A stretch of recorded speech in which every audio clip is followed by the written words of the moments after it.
Hey guys, it's Mr. Freeman. If you can't guess where I am in the classroom, actually in the classroom, coming in for probably my last video today.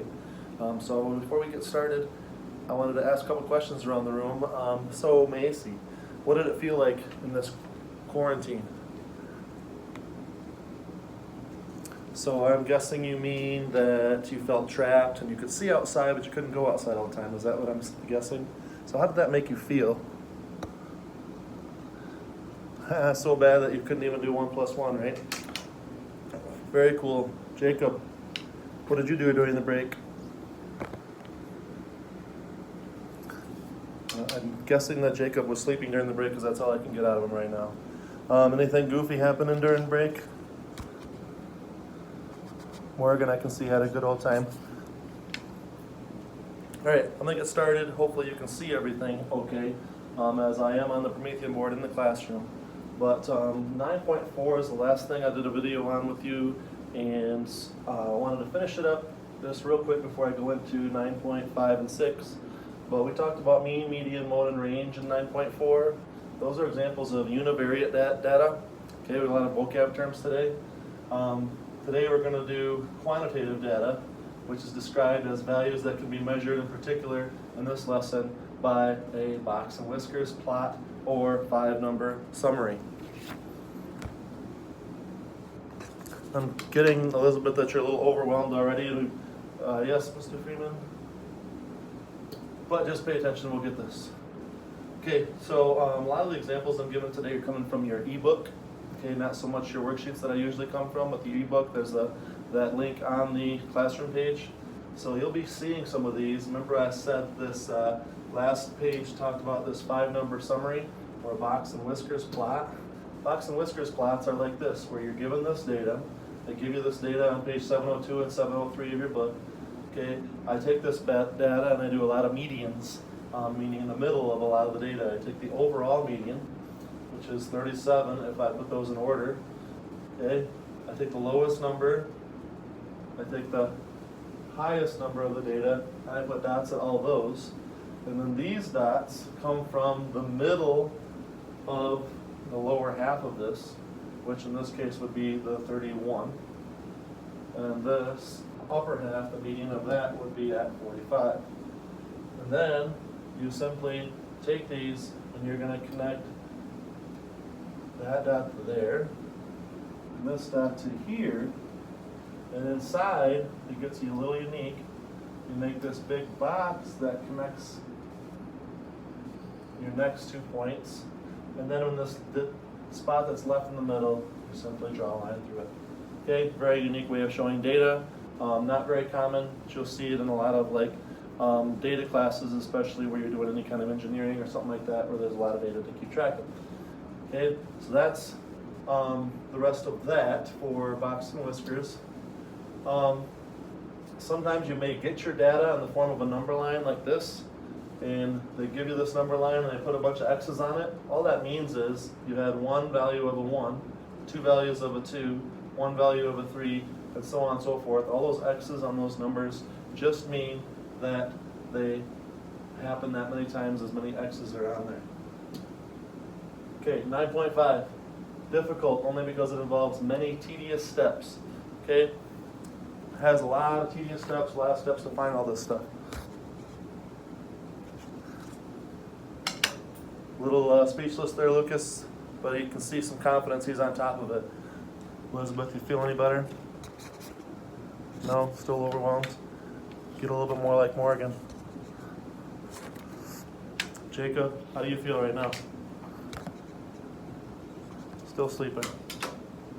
Anyways, we'll move on into mean absolute deviation, the average distance between each value. Okay, remember we go back to mean and how we found the mean. You add all your numbers up and divide by how many there are. Then you're going to subtract that mean from each data point, but we're only going to keep the values positive, like an absolute value. And then after that, we find the mean of those absolute values. So this is more like the last thing was finding a lot of medians. This is finding a lot of means, a lot of averages. So we go into an example. This again is from your ebook from page 710. They give you all these numbers here from 48 on up to 62. If you were to add those numbers up, you get 448. And if you divide by 8, because there's 8 numbers, you get 56. So that's your standard mean. That's just your regular mean. Then step 2, we said, was going to be subtracting that mean of 56 from all of those numbers. Like we take the 48 and we subtract 56 and we get negative 8, but we keep it positive, we would say 8. 52 minus 56, 4. 54 minus 56, 2. 55 minus 56, 1. If I did that for the last 4 numbers also, I would get values of 2, 3, 4, and 6. Okay, so my total values were 8, 4, 2, 1, 2, 3, 4, and 6. And if I add those guys up, then I get a total of 30, still 8 values, so if I divide 30 by 8, I get 3.75. So that takes us back to the definition. That means that 3.75 is the average distance from the mean 56 for that given point. Okay? A lot of steps, but not that terribly difficult. Okay? Let's go on to the next one. Standard deviation. A lot of the same type of things here. Okay? Calculated value showing how the data fits the mean. Okay? How you feeling about this, Elizabeth? Still overwhelmed? Jacob, you got this though, right? He's still asleep. I'm pretty sure that Macy's on top of it though. See, she's already got her math problems going. Not quite correct yet, but she's on the right path. And Morgan's having a good old time as always. Lucas just seems to keep his confidence going. Sorry, Lucas. Standard deviation. This is what I put in my own words as calculating the value showing the data that fits the mean. Okay, you always know what the mean is, but let's see how the data relates to it a little bit more, as how I kind of feel about the standard deviation. So from page 711 of the book, given a standard deviation of 1.2, they give us a standard deviation. And then they give us scores, and then we want to know what's within that one standard deviation. Okay, so we add all those scores again that they give us. These are the values that they give us on page 711 for the from the book. You add those up and you get 99. And when you divide by 12, because there's 12 numbers, you get this 8.25 as your mean, your average that you found of all these numbers, like you've been doing. Okay. Now we were told there's a standard deviation of 1.2 though. So if we take that mean and we subtract 1.2 from it, that goes down to 7.05. And if we take that mean and add 1.2 to it, that means it's 9.45. Okay, I deviated from the mean down 1.2 and up 1.2. Okay, that's where the deviation comes from. I went away from that mean by a number of 1.2 up and above and below it, so that I know that all the data in here and the data that was given, if it is between 7.05 and 9.45, then it is then within that one standard deviation. Okay, so 9 would be, 8 would be, 6 would not be, 7 would not be, 8 would, 9, 10 would not be, 7 would not be, 10 would not be, 8 would, and 8 would. All those numbers would be within that standard deviation, but not all of them. Okay? Moving on. Yep, I've talked about everything on that page. 9.6, I just wanted to give you a quick representation of what 9.6 is about. It's really about being able to kind of analyze data given and see what you can tell us about it. And the first thing they do talk about is symmetry. And I did just a random example of what that means is, if you have data that looks like this, you should kind of know symmetry within geometry. Symmetry is like a rectangle has symmetry because side to side and or top to bottom, if you folded them, they would be the same on each side. If I could fold this data over, it would be the same on each side, right? They're symmetrical. This one obviously is non-symmetrical. There's nowhere I could fold this guy to where it would be the same on both sides.